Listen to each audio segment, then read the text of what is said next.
Frères et sœurs en Christ aujourd'hui, je vous invite à vous arrêter un instant, à mettre de côté le bruit du monde et à réfléchir avec un cœur ouvert et un esprit vigilant. Nous vivons une époque troublante. Le monde change à une vitesse vertigineuse et l'Église catholique, fondée par le Christ lui-même, semble naviguer en eaux tumultueuses. Divisions internes, interprétations contradictoires de la doctrine, scandales ébranlant la confiance des fidèles et une crise de foi qui se propage comme une ombre. Jamais auparavant la barque de Pierre n'avait paru aussi vulnérable. Et pourtant, rien de tout cela ne nous prend au dépourvu. Les Écritures, les saints et les mystiques nous ont avertis que des jours difficiles viendraient. Certains pensent que nous sommes au bord d'un événement historique, une fracture qui pourrait marquer à jamais l'histoire de l'Église. Que se passera-t-il après le pontificat du pape François? Un schisme nous attend-il? Et quelles seront les conséquences pour nous, le peuple de Dieu?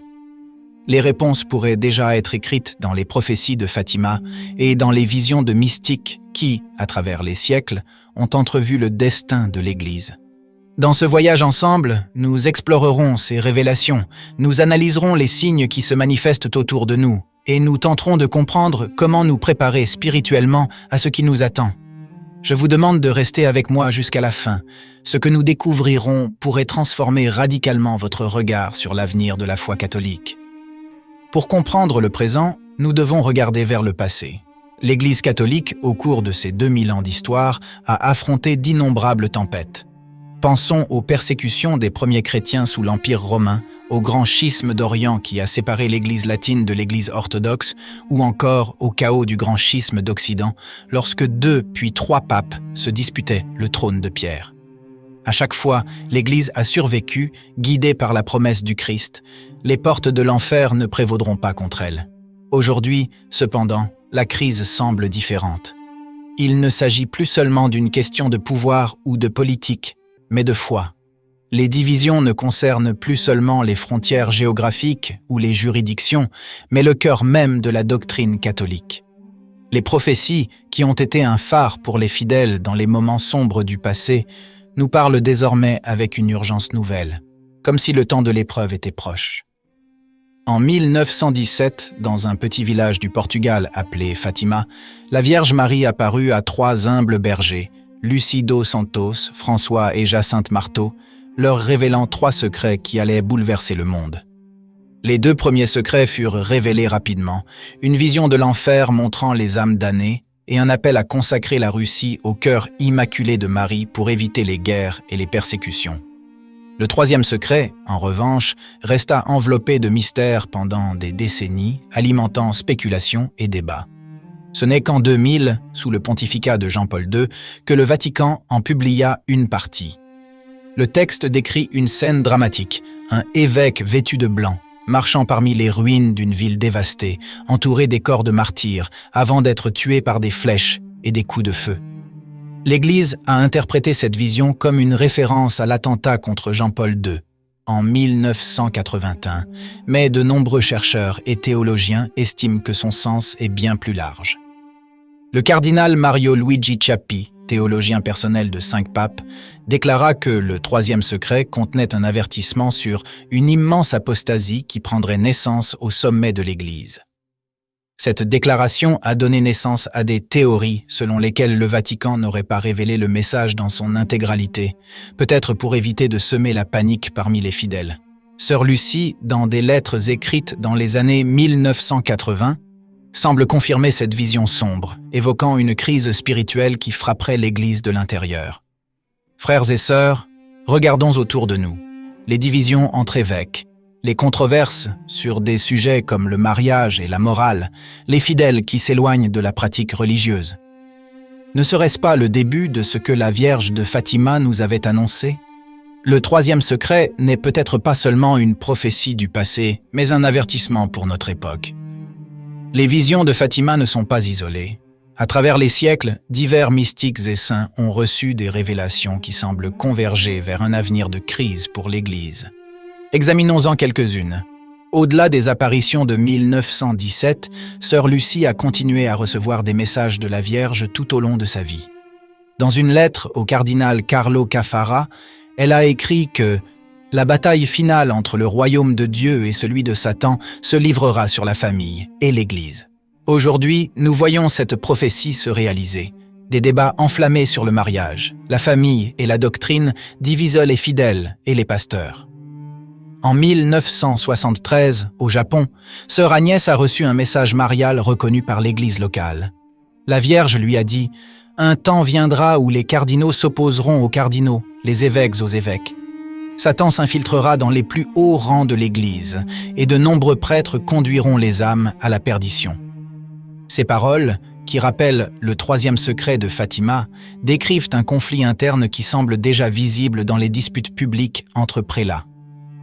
Le père Gobi a affirmé avoir reçu des locutions de la Vierge entre 1973 et 1997. Ces messages parlent d'une fausse Église qui émergerait au sein de la véritable Église, promouvant des doctrines hérétiques et adoptant le relativisme. Il a prédit une époque de grande confusion où les fidèles devront choisir entre la vérité et le mensonge. La bienheureuse Anne-Catherine Emmerich a eu des visions extraordinairement détaillées. Elle a décrit 2 églises, une vraie persécutée et réduite à un petit troupeau, et une fausse, prospère et acceptée par le monde. Elle a parlé d'une église où les prêtres abandonneraient la tradition pour se conformer aux idéologies séculières, une description que beaucoup voient reflétée dans la crise actuelle. Toutes ces prophéties convergent vers un même point. L'Église pourrait être confrontée à un schisme, une division entre ceux qui restent fidèles à la doctrine traditionnelle et ceux qui embrassent un renouveau jugé dangereux par les critiques. Après le pape François, certains craignent que cette fracture ne devienne définitive. Un phénomène unique de notre époque est la coexistence de 2 papes vivants, Benoît XVI, qui a démissionné en 2013, et François, élu immédiatement après. Jamais dans l'histoire moderne de l'Église, une telle situation ne s'était produite, et certains y voient un signe prophétique. Des mystiques, comme la bienheureuse Émeric, avaient refait allusion à une confusion avec 2 papes en conflit, et même le pape Benoît XVI, peu avant de quitter son pontificat, a parlé d'une « église parallèle » qui cherchait à s'imposer. Une ancienne prophétie attribuée à saint Malachie, un évêque irlandais du XIIe siècle, dresse une liste des papes avec des devises symboliques. Selon cette liste, François serait le dernier pape, identifié comme Petrus Romanus, Pierre le Romain, destiné à guider l'Église à une époque de tribulation. Bien que la prophétie de saint Malachie soit controversée et son authenticité débattue, beaucoup la relient aux événements actuels, voyant en François le dernier pontife avant un grand bouleversement. Dans l'histoire, le grand schisme d'Occident fut un exemple dramatique. 2 papes, l'un à Rome et l'autre à Avignon, se disputaient la légitimité, semant la confusion parmi les fidèles. Aujourd'hui, un schisme pourrait prendre une autre forme, non seulement une division entre 2 papes, mais une fracture théologique, où certaines conférences épiscopales ou groupes de fidèles s'éloigneraient de la doctrine traditionnelle. Les implications seraient considérables. Pour les fidèles, cela signifierait choisir un camp, avec le risque de perdre l'unité que le Christ a voulu pour son Église. Pour le monde, un schisme pourrait affaiblir le témoignage catholique, rendant l'évangélisation encore plus difficile dans une société déjà sécularisée. Cependant, l'histoire nous enseigne que, bien que blessée, l'Église n'a jamais été détruite par ces divisions. La Vierge Marie, apparue à Fatima, n'est pas seulement un symbole de dévotion, mais une mère qui guide ses enfants à travers les tempêtes. Son message est simple mais puissant, conversion, pénitence et prière. À Fatima, elle a demandé la récitation quotidienne du chapelet et la consécration à son cœur immaculé, promettant que ces pratiques apporteraient la paix et le salut. En ces temps de crise, son rôle est crucial.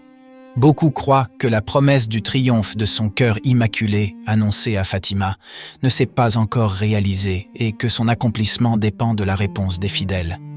La Vierge nous invite à être son petit troupeau, fidèle au Christ même lorsque l'Église elle-même vacille. Frères et sœurs, l'avenir de l'Église dépend aussi de nous.